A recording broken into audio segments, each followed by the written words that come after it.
We're back. Fat Bastard's Hot Rod Garage. We've been going for the holidays, and I gave my photographer the time off with pay because he stayed drunk the whole time. But we're going to get started back up where we left off. Here we're showing back on the Torqueflite. We show where we put the bolt-in sprag. If you all can remember that, you can go back over and see what we said then. Got the bolt-in sprag all in. Got the sprag inside there together. It's all back in there now. So not what we do next. What I done here, since we're running a manual shift valve body, we took the guts out of this. This is the governor. We took all the guts out of that. You don't need that anymore. So, because you're running the reverse valve body, manually shifted. So if this was all race, I'd show you how you eliminate this and this here, and just only have part of this here. That's mainly for your parking sprag. But since this is not all race, it's just going to be on the street, we just lighten it up a little bit back here in the back. So we polished this, cleaned it, polished the good spots on it where the bearings and stuff ride. Now we're going to put it back in. Put it back in.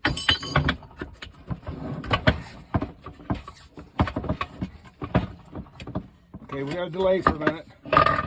Something going on here.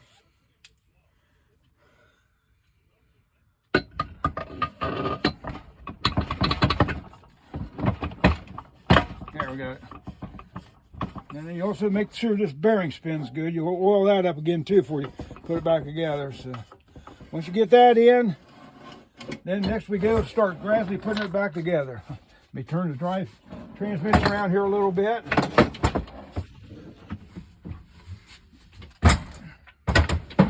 Around here now, we can see you need a light in there.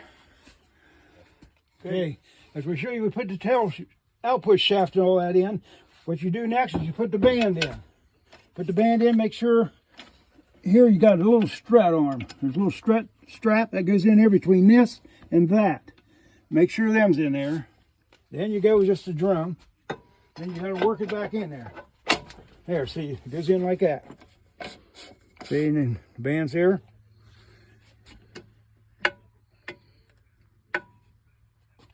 What we could do too is go ahead and put this one in that I done, because we'll never do it without that, okay? I'll go ahead and get it now. Let's pull it back out. We'll pull this back out. Pull this back out. Also put that in. We're going to show you what we done here. Rear servo, what we done, compress that. I had this tool I made with a C-clamper. You can do it in a vise. I got that tool right here. I made this tool. You see here, this goes in here like that. Then this goes in here and it compresses that spring, and you got where you can get the tool in there, get that clip out. Take that clip out, get these springs, and then between you can either put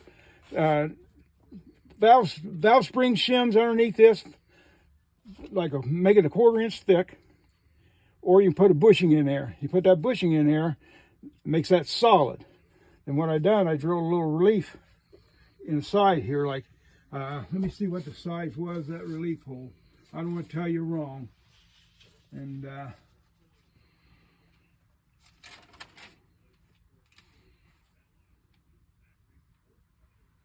like 16th hole, at least 16th hole in there.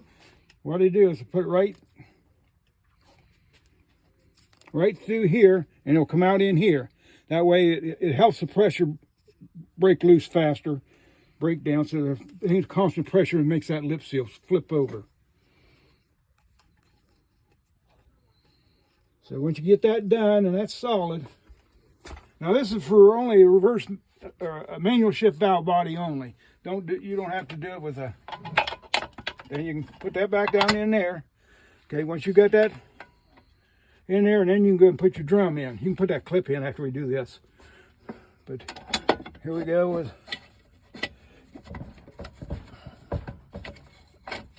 Okay, the drum's in there. And the next thing goes is this here right in the center of the drum, and you got that spacer right there, goes in too. It rides on them splines back in there, and got that in there.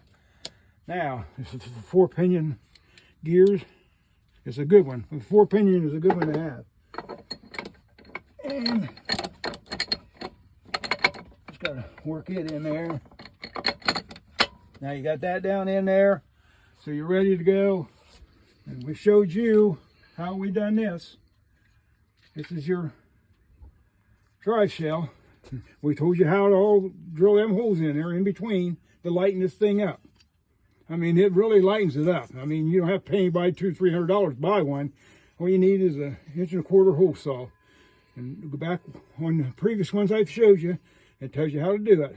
So you go ahead and you can go in there with that, put that in there, and then you make sure, here's your spacer. Make sure it's okay, that it ain't burn off and all that. Then you put that next. That's next. And now here's your gear setup. It was inside there.